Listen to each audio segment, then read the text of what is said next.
네, 오늘은 일단 양대 시장에서 외국인들 순매도를 하고 있는데 그래도 선물 시장에서는 이 시각 현재 2,100개억 넘게 순매수를 하고 있습니다. 외국인 순매수 유입되면서 우리 증시 오름세를 이어갈 수 있을지 전망 들어봅니다. 최슬리 투자자문의 박세익 대표와 함께합니다. 어서 오세요. 안녕하세요. 네.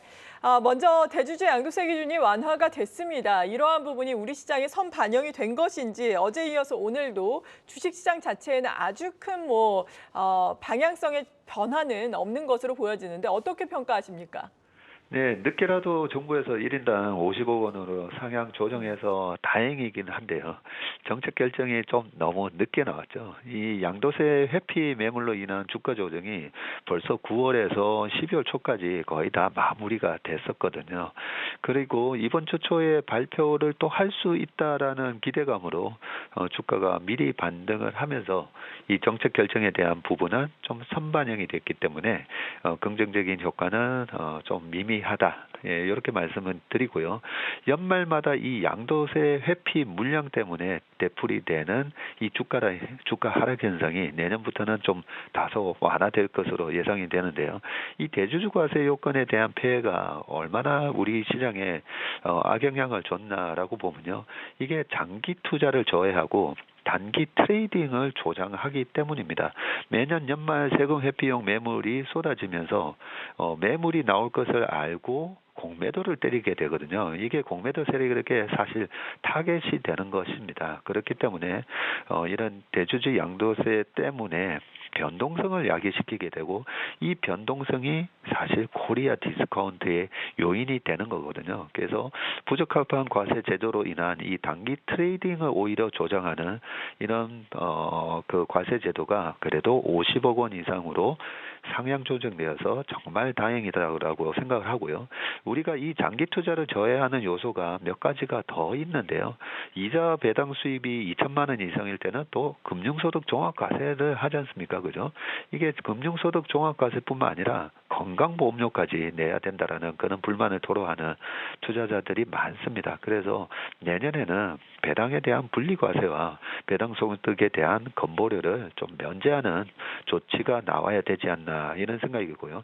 마지막으로 좀 하나만 더 부탁을 드리면 우리나라 상법 제 382조 3항에는 이사는 법령과 정관의 규정에 따라서 회사를 위하여 그 직무를 충실하게 수행하여야 한다라고 되어 있습니다. 그런데 우리가 주식 투자의 교과서를 보면요.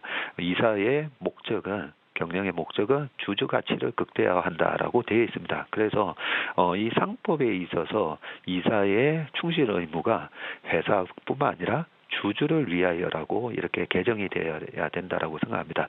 이런 개정이 다 되고 나서 공매도 제한을 풀어야 더 이상의 공매도로 인한 피해가 없다라고 저는 생각을 합니다. 네, 우리 증시는 이러한 이슈를 선반영을 했다라고 말씀해 주셨는데 그래서인지 우리 증시가 오늘 이 시각 현재 상승 탄력이 줄어들면서 보합권에서 심지어는 또 혼조 양상을 나타내고 있습니다.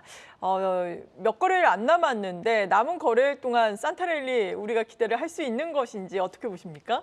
네. 내일 모레면 이제 크리스마스인데요. 저는 산타랠리가 이미 왔었죠. 네, 지난 10월 말에 저점을 찍고 나서 지금 두 달도 안 돼서 지수가 15%가량을 급등을 했기 때문에 산타랠리는 이번에 있었다라는 부분인데 정작 중요한 거는 산타크로스가 어떤 선물을 들고 왔는가가 중요한 거 아니겠습니까? 이번에는 어떤 선물을 들고 오셨죠? 반도체라는 선물을 들고 오셨던 거죠. 자, 이제는 이 산타랠리가 1월 효과, 제뉴어리 이펙트라는 말이 있습니다. 주식시장에는 이 1월 효과까지 이어질지에 대한 부분을 우리가 고민을 해봐야 되는데요. 과거 25년 동안 1월 평균 수익률은 코스피가 2.5% 정도 나오고요. 코스닥은 2.76%가 나오기 때문에 1월달 시장이 나쁘지는 않습니다. 그런데 1998년 이후로 짝수해만 발라서 보면요. 1월 평균 수익률은 코스피는 2.19가 되고 코스닥은 오히려 마이너스 2.46%를 기록을 했었습니다. 미국 시장은 그래도 1월 시장이 좋지 않았나라고 해서 한번 체크를 해보면 나스닥이 마이너스 0.54%고요. 이 짝수해일 경우입니다. S&P 500은 무려 마이너스 1.17%를 기록했기 때문에 실질적으로 제뉴어리 이펙트라는 말은 있긴 하지만 실질적으로 보면 이번에 누렸던 이 산테랠리만큼 강한 주식 상승은 없을 거다라고 먼저 말씀을 좀 드리고요. 우리나라는 항상 추석 전 그리고 설 전에 조정을 받는 영상이 있기 때문에 1월 초까지 이어지는 강세장을 충분히 만끽을 하시다가 1월 초에는 조금 이익을 실현을 하셨다가 설 전후에 다시 재매수하는 전략이 좀 바람직해 보입니다. 네, 정부의 공매도 전면 금지 조치에도 불구하고 외국인의 순매수는 이어지고 있는 상황입니다. 12월 들어서 외국인 거래소에서 한 2조 900억 원 정도, 코스닥 시장에서는 4,700억 원 정도 순매수를 해오고 있는데 이러한 부분이 연속성으로 내년에도 이어질 수 있을 것으로 평가를 하고 계세요? 네. 우리가 두 가지를 봐야 되는데요. 외국인 최근에 순매수의 동향에 대해서 먼저 체크를 해보면 저희 예산에서는 항상 외국인의 현물과 선물을 합쳐서 외국인 순매수 추이를 저희가 체크를 하는데요. 외국인의 지금 보시는 이 차트를 보시면요. 이 빨간색하고 파란색으로 보이는 이 바 차트가 외국인 선물과 현물을 합쳐서 20일 이동평균을 낸 겁니다. 자세히 보시면 지금 2021년 11월부터 이 차트가 나와 있는데 항상 11월 달, 12월 달은 외국인이 강한 매수를 했었다라는 걸 알 수가 있고요. 작년에도 2022년 9월 말 우리 시장이 저점을 찍었었는데요. 그때도 보면 11월, 12월 달에 보면 외국인이 강한 매수를 1월까지 이어지면서 했다라는 걸 알 수가 있습니다. 이런 부분이 제가 가끔씩 소개를 해드렸던 할로윈 전략이라는 부분인 거죠. 10월 말에 주식을 사서 5월 달에 판다는 그런 전략을 외국인들은 끊임없이 반복을 하고 있습니다. 그런 측면에서 외국인 매수가 이번에도 반복적으로 또 들어왔다라고 보시면 되고요. 두 번째는 지금 보시는 차트처럼 그동안에 외국인이 작년 하반기부터 꾸준히 많은 매수를 해왔는데 이 매수에서 가장 많은 부분이 차지하는 게 반도체라는 걸 아마 아실 겁니다. 그렇다면 이 반도체를 외국인들은 도대체 언제까지 끌고 갈까 우리가 한번 생각을 해봐야 되는데요. 과거의 반도체 사이클을 보면 이번에 외국인의 매수는 내후년 초 정도까지 끌고 가지 않을까 그런 생각을 해봅니다. 네, 내후년까지 끌고 갈 수 있겠다라고 언급을 해주셨습니다. 반도체 특히나 앞서서 산타랠리는 지금 있었다, 산타의 선물은 반도체였다라고 말씀해 주셨는데 반도체 업종에 대한 연말 전략은 그렇다면은 계속해서 이렇게 오름세를 보이는데도 매수를 해야 하는지 전략 측면에서는 어떻습니까?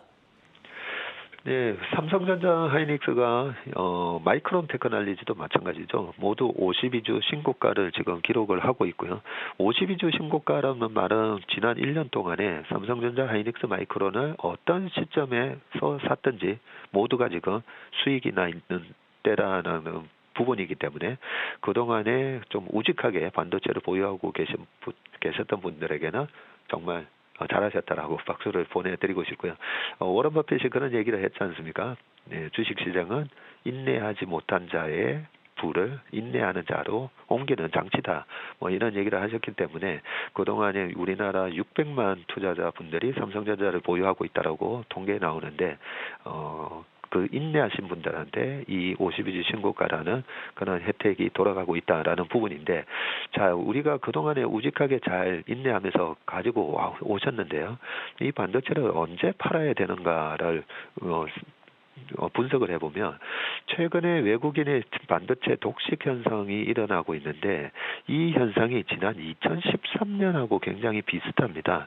2013년도에 하이닉스 차트를 보시면 2013년, 14년까지 하이닉스가 2만 원에서 거의 5만 원까지 150% 이상 상승을 하는데요. 당시에 하이닉스가 세계 최초로 2013년입니다. HBM을 개발했다라고 나옵니다.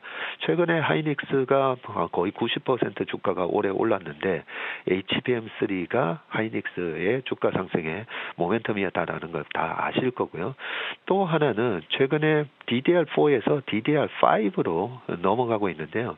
2013년도에 기사를 찾아보시면 그때 당시에는 DDR3에서 DDR4로 넘어가면서 DDR4라는 제품은 반도체에 있어서 성능이 훨씬 빠르고 그리고 전력 효율이 좋다. 뭐 이런 얘기들이 최근에 DDR5에 대한 설명하고 거의 똑같은 얘기를 하고 있습니다.